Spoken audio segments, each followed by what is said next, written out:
Fort Lauderdale, otherwise known as the Venice of America, is one of the most beautiful cities in America. It's got canals going through it, lush greenery, and it's a very, very beautiful place to be. However, there are a couple of things that residents, if you're thinking about moving here, that you need to know. And in this video, we're going to talk about the 10 things the 10 facts that you need to know before moving to Fort Lauderdale. And we're going to jump into it right now.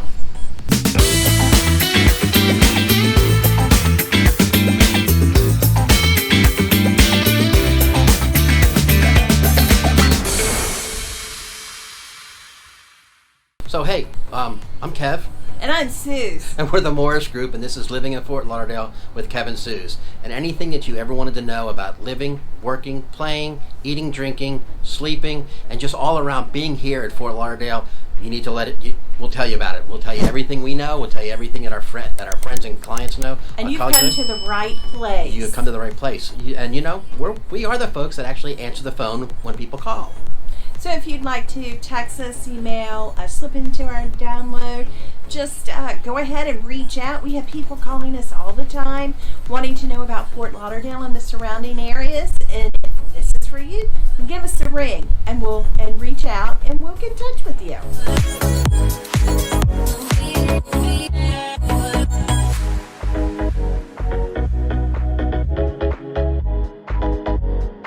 Okay, guys, let's talk about the first reason, and that would be weather. So, of course, I mean, honestly, our weather's bipolar. Okay, there's no other way to really put it. I mean, in our wintertime, it's nice, it's cool, get nice breezes coming in, okay, and just nice little ocean breezes and everything else, okay. And it's the same for about the 2 other days that make up our spring and our fall. Okay. The rest of the year, okay, it's hot, and I'm talking hot and humid. As a matter of fact, Suzanne reminds me that anytime between maybe April to October, every day is a bad hair day.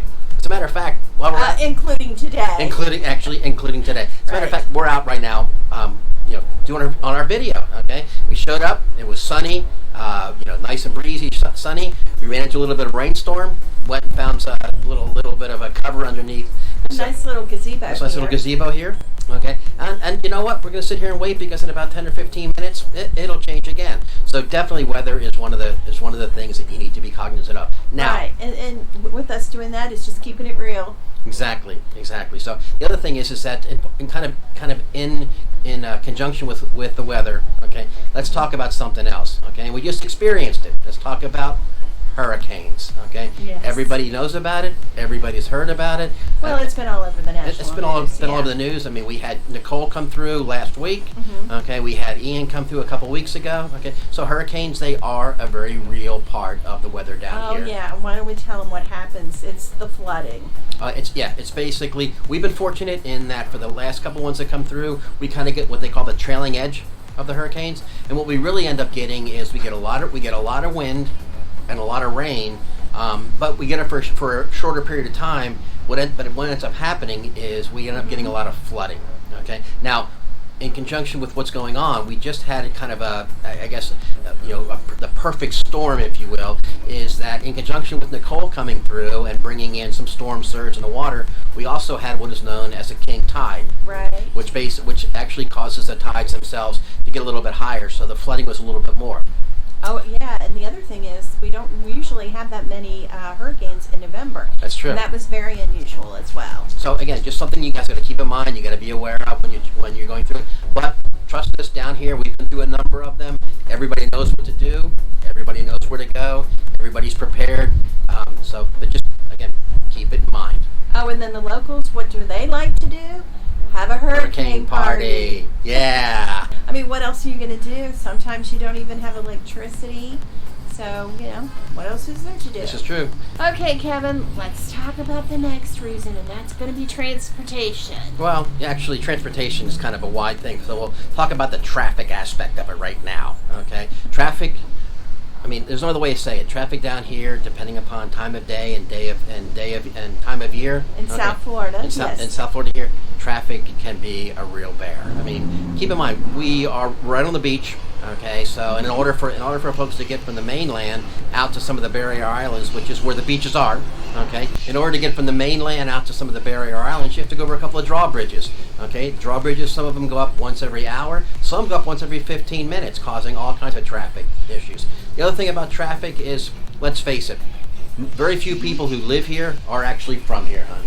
So what ends up happening is that you have people coming from all over the place, and they bring their driving habits, both good and bad, to down here to Fort Lauderdale. And sometimes we just have people who have different ways of driving than others are used to.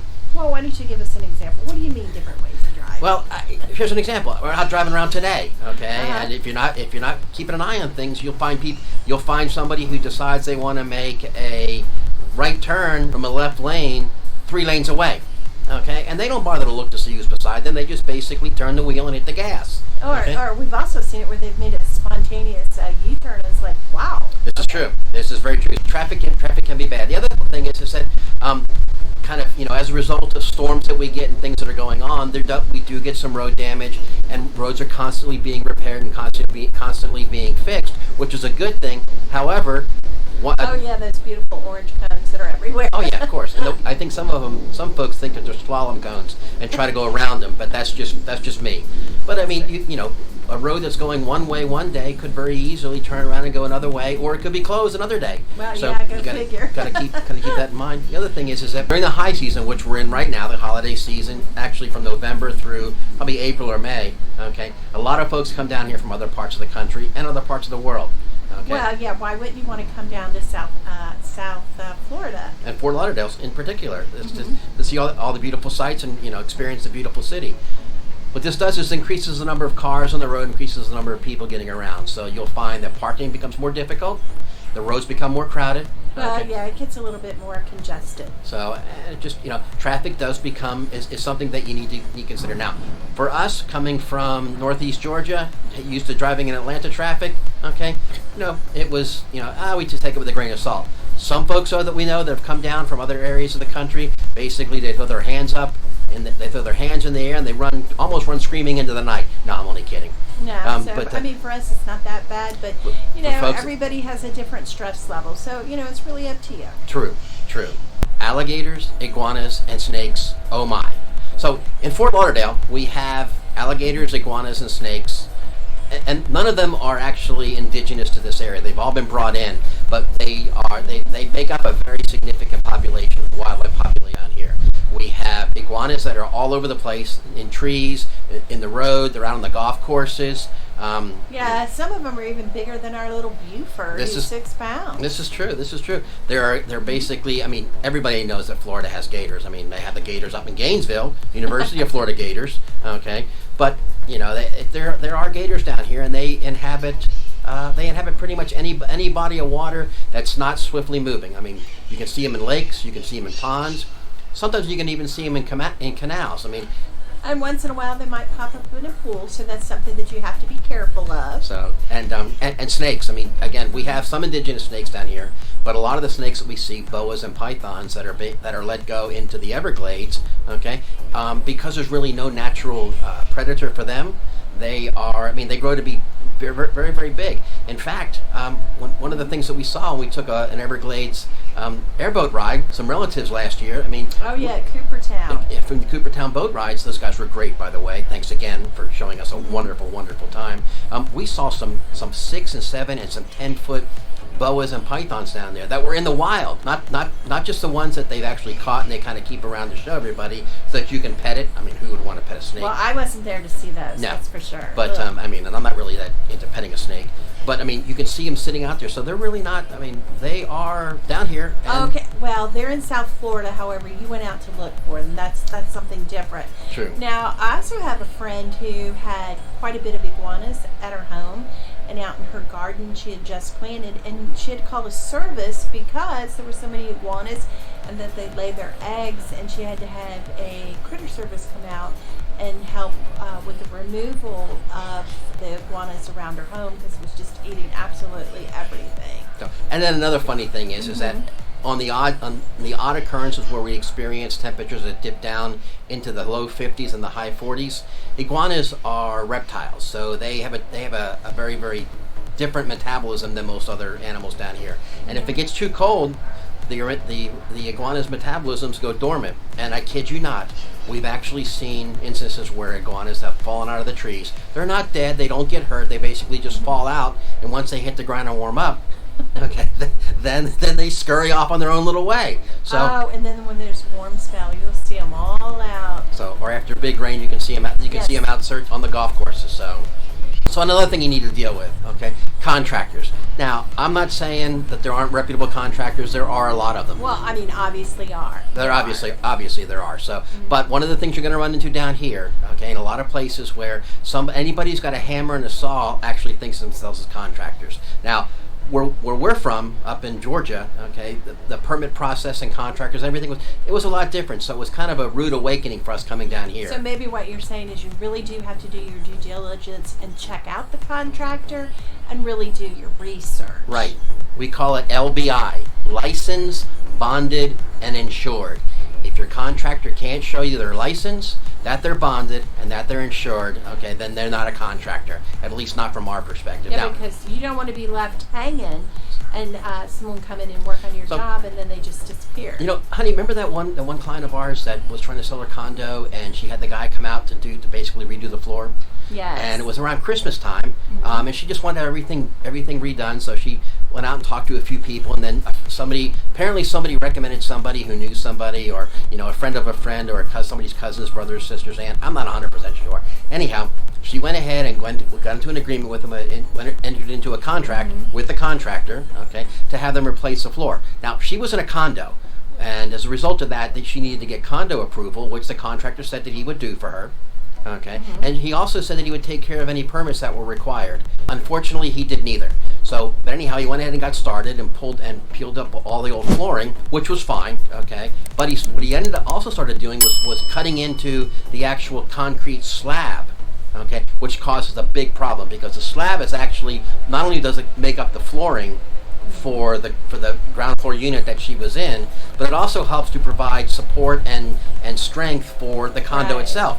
So what ended up happening is that when he was digging away at the flooring, kind of hacking away at that, he ended up digging a hole in the flooring and he dug through the slab. Well, and as you can imagine, there was a lot of problems. There was a lot of problems. I mean, the foundation underneath there started to fall in a little bit. He came back and tried to fill it back in and everything else. And what ended up happening is that the last we heard is that she's in legal action with him. But there's a big hump in the middle of her floor. So, and because there's a problem with it, she can't sell the condo, she can't rent it out, she can't do anything because the association never reviewed the plans. She got in trouble with the association because the permit was never pulled. She got in trouble with the city. It was just all kinds of things. It was almost, I don't want to say a comedy of errors, but I mean, it was one thing after another after another. So folks, please. So, you have to tell them that, when we have people that they'll reach out to us and we have licensed and bonded contractors. We have folks that we work with, whether they're the contractors, they're plumbers, electricians, the drywall folks, all the folks that we work with, all the folks that have done work for us and for our clients. We vet them before you get a chance to vet them. They are licensed, they're bonded, and they're insured. They provide you with quotes, usually at no cost up front. They'll let you know what's involved with permitting. They'll let you know what's involved with dealing with your association. Probably even more so than you will know what's involved with your association. So, folks, just let us know if you're thinking about doing that. Okay, if you're already down here and you're thinking about doing it, reach out. We'll give you a couple of folks to call. Before you come down here, something you got to know about the contractors. It's just you have to do your homework.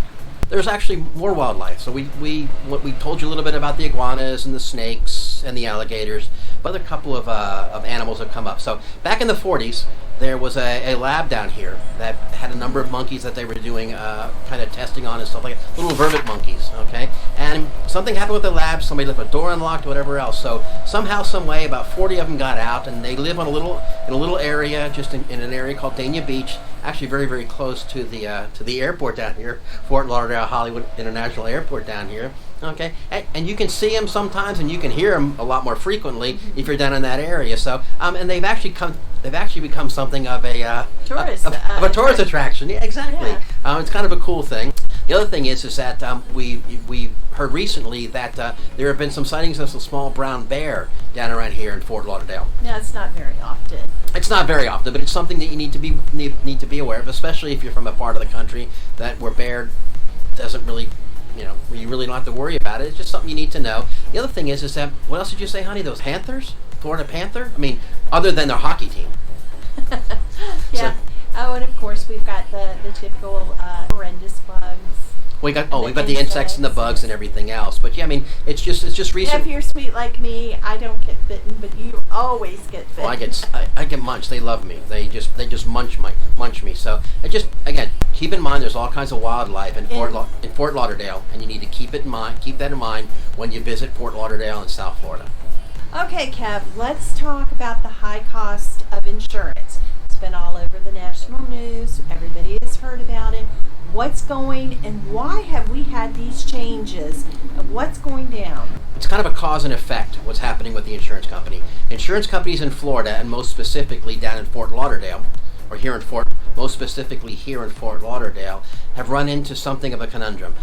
In order for them to be able to work to provide auto insurance, which is some of the most lucrative insurance, and life insurance, the powers that be in the Florida government have said that they also need to provide homeowners insurance. Well, there is an incredible preponderance of fraud, and I'm talking fraud on a massive scale. I mean, this is going way past where you basically had the guy drive around a pickup truck in your neighborhood and telling you that he could have your new roof on your house, and it wouldn't cost you anything at all from the insurance company. It goes way past that. I mean, there's just all kinds of fraud going on. And insurance companies have gotten smart because you can't play that game anymore. This is true. Right. So what ends up happening is that they've been pulling out of providing homeowners insurance. And what ends up happening then, and again, the powers that be here in Florida have come back and said, "Hey, wait a second, okay? We need homeowners insurance coverage for folks here in Fort Lauderdale, okay? But you're being selective, so that's not going to work."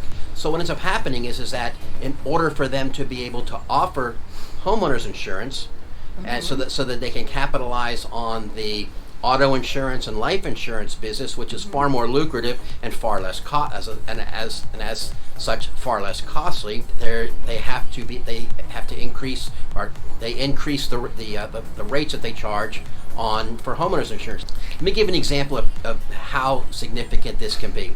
We get some friends of ours that asked us to help them get their house sold.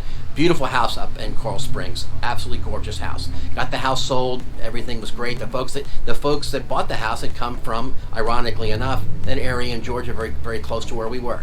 Now the insurance on that, the sellers, our friends, had lived in a house for like 25 years. Their insurance was about $3,300 a year for insurance. Very very reasonable insurance. So when the folks who bought the house were shopping for insurance, they did obviously the most intelligent thing. And that was a 4-bedroom house with a pool, right? They did obviously the most intelligent thing. They said, okay, why don't we just talk to your insurance company, and if you can give us the name of your insurance company and even your agent, that would be great. That makes sense, right? Exactly. So we went ahead and got the name of them and got everything set up for them. Now, the quote that they got back for the exact same house, for the exact same coverage, was $8,000 a year. I mean, folks, that's a 2.5-fold increase in what they were currently paying and what the sellers were currently paying. So it's something you need to take into consideration. You need to be cognizant of. Insurance rates, especially single-family home insurance rates in Fort Lauderdale and in South Florida, are high. Now, do you think there's going to be an adjustment anytime? Yes, we are seeing something of an equalization, starting with Governor DeSantis and working their way on down. The government is going out to the insurance companies and letting them know that if you want to sell insurance in Florida, and most specifically down in South Florida and Fort Lauderdale area, that you're going to have to make it easier for folks to be able to afford homeowners insurance, and they're just pushing that through. This is a kind of a reset that occurs every 7 to 9 years that happens. Right. It's one of those things that is endemic to being in Fort Lauderdale, being close to the beach. Now, the other part of it is, in all fairness to the insurance companies, and I want to give everybody a fair shake here, okay? It is more expensive to replace things that are damaged when you live on or close to the beach, or on or close to the intercoastal, or on or close to any kind of waterway. It's just more expensive to replace things. They need to be replaced more frequently, and there are things that, because of the proximity, it has a higher propensity. Exactly. It's just something that you need to be something you need to be cognizant of. Okay, guys, let's talk about the maintenance. And what do I mean by maintenance? It's the gardening and the yard work. Kev? Well, it's that, and it's also making sure your house is painted, your roof is maintained, your things are being repaired. Folks, in Fort Lauderdale, you're close to the sea, you're close to salt air. Even if you're in a condo, you're going to be close to things. So maintenance, you're going to have different types of maintenance, and maintenance will be more costly, and you'll need to do it more frequently than you will in some other areas that are not close to what we call salt, sand, and sun. So how often would you say you would have to paint your house, or check on your roof? Suze, that's a great question. I mean, one of the things that I found that was very, very interesting down in Fort Lauderdale is that a lot of the homeowners associations actually offer maintenance programs as part of the association. So what they'll do is they'll factor into your homeowners association your dues, the costs. They'll repaint your house every 5 years, or they'll go back and they'll fix your roof every 7 years. So from that perspective, I kind of say, look at doing painting every 5 years. Look at updating and upgrading the roof, looking for repairs maybe every 7 to 8 years. You're going to be cutting your grass basically every week. And during rainy season, you're going to be cutting it maybe even twice a week. Okay, and when we started the video, it wasn't raining, and now look. So now, yeah, exactly. We're going back to our bipolar weather again. So, but yeah, you just need to factor in the cost of maintenance. You have more sun, you have more time outside. And plenty of water. So things are going to grow, and things are going to need to be maintained a little more frequently. Okay, Kev, let's talk about the construction. That's a good thing to talk about. So earlier we talked about contractors, okay, and that was more geared around folks who are doing repairs for you, maybe helping you upgrade your home and whatnot. Construction here falls into two categories: new home construction, okay, and road construction. As we've talked about before, when hurricanes come through or big storms come through, it can result in road damage. And those roads need to be repaired, which is great because it keeps you from ruining your car and bottoming out in a pothole. Construction, it can lag on for a while. Okay, so what do you mean by the new construction and lagging on? Okay, well, I'm talking about construction on the road first. But but lagging on. I mean, something that is as simple as replacing a pothole, filling a pothole. Okay. Now, for those of you, some of you maybe remember Hurricane Irma that came through in 2017. We didn't get hit that bad. We had some storm surge and some other stuff going on. However, down in Hollywood, which is just a little bit south of Fort Lauderdale, they're still working on repairing the road down in Hollywood. Now, some of that you can attribute to constant traffic going through, but upgrades. But come on, folks, it's been 5 years since Irma went through, and they're still working on the roads. So that's the part of construction we're talking about. The other part is we're talking about new home construction, which is something that's near and dear to our heart. So you can check out our video on do you need a realtor when buying new construction. Check that out. We would love your comments on that one. We'll put a link below. We'll put a link below on how to do that. But what I'm talking about is new home construction. Let's face it, down in Fort Lauderdale and in South Florida as a whole, they're not making any more land. So folks are going to they're going up because they can't go out. What ends up happening is that homes that were built on larger lots back in the 40s, the 50s, and the 60s are being torn down, and lots are being assembled together so that they can go back out and build condos or build townhomes or build bigger homes. Right. Okay? And that new construction going on, it takes time, costs money, and it can be disruptive. Now, there are a lot of reputable contractors down here, and we've worked with many of them. Pulte, Toll Brothers, these folks are great. Murano Homes, these folks are great, and I'm not disparaging them in any way. But when you come down to Fort Lauderdale, when you start thinking about start thinking about moving down here and start looking at what your options are, especially your housing options, new home construction, it costs a little bit more and it takes a little bit longer. So it's something again to be aware of when you come down. Okay, Kevin, let's talk about flooding and how ironic. Here we are. This reason, and it is raining so hard. Pouring rain. So we talked a little bit about some of the issues that run around weather and around hurricanes, but flooding is a very, very real thing. And I want to elaborate. It's significant enough in the Fort Lauderdale area, especially when you get to the lower elevations, where it bears mentioning, in addition to part of weather and the hurricanes, it bears mentioning on its own. Okay, so what areas would you call lower? According to FEMA, and I think it's the newest one, according to FEMA, any elevation lower than 12 feet will reside in what is known as a floodplain, and may and probably should require flood insurance. Okay, that's all terrific. Okay, that doesn't alleviate the aggravation, the inconvenience, and the downright angst that comes along with it. So is it additional insurance that you're going to need? Oh, most definitely. It's addition, okay. And in fact, most homeowners insurance policies don't cover not specific for flooding. What ends up happening is that most homeowner insurance policies require separate riders or separate policies to cover flooding. So, I mean, this is not where a pipe breaks in your house. This is where a storm has come and has caused the water levels to rise to the point to where it encroaches into your house. Some of the areas that we've been down in Fort Lauderdale, we'll walk down and I've actually seen on the sides of houses where the water level got so high, it got 12 to 18 inches, and you can actually see water lines on the front of houses and on some of the white garage doors. Something to keep in mind. When you come down to Fort Lauderdale, if you're thinking about coming down, there is a lot of rain that happens during the year, and that rain can turn into flooding, especially if you're at an elevation of less than 12 feet, or if you are east of what is known as Federal Highway or Route 1, okay, which is an evacuation zone when we get inclement weather. Right, like we're getting now. Exactly like we're getting right now. Okay, Kevin, let's talk about the tourism. Okay. Folks, Fort Lauderdale gets an average of 23 million visitors a year. Now, some of those folks come down to check places out for retirement purposes. Some of them are just coming down to do all the kind of fun stuff that comes along with basically being in a city by the beach. So, I mean, Fort Lauderdale Beach is one of the places, going back to even the 1960s for the movies, where the boys are. I mean, Fort Lauderdale has been known as a place to come and hang out. Spring break, retirement, it's all kinds of great places. You will get tourists coming down here. If that's a problem for you, or if you don't like a whole lot of crowds, that's something that you need to keep in mind and take into consideration when you're making a decision on relocating here to Fort Lauderdale. There are a number of things that need to be considered when you're thinking about relocating to Fort Lauderdale. So we've gone over a number of the larger ones that folks have brought to us and folks that talk to us. But again, a lot of it comes down to making your own decision. We're here, and we're happy to help out in any way that we can.